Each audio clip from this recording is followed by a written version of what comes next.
Aujourd'hui, on est à quelques kilomètres d'Amoire, dans une prairie de notre membre Victor Demarteau. Alors pourquoi est-ce qu'on est là? C'est parce que chez Terre Vivante, on aime bien se former en continu pour conseiller au mieux nos membres. Donc l'équipe est réunie aujourd'hui pour travailler sur la détermination et la reconnaissance des graminées de prairie.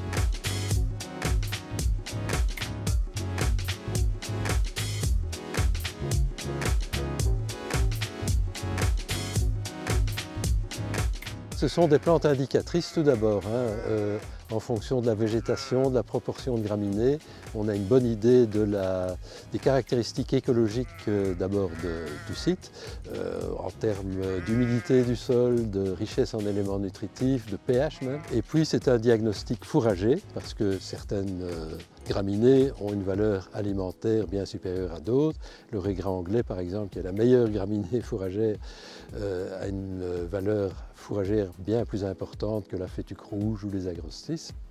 Et puis on a aussi une idée de la production de la prairie. Ce qu'il faut bien comprendre, c'est que sur des sols moyens en Wallonie, on peut avoir des prairies dominées par le raisin anglais, simplement en pâturant bien, sans semis, sans herbicides évidemment. C'est la vache qui améliore l'herbe. Il ne faut pas sous-pâturer, il ne faut pas surpâturer, il faut prélever ce qu'il faut et puis revenir souvent sur la même parcelle avec d'assez fortes concentrations d'animaux.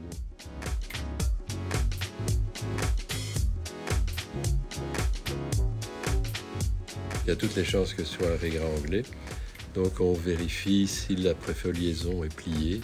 Elle est pliée, je peux la lisser comme ça sans que mon doigt dérape. Okay. Voilà.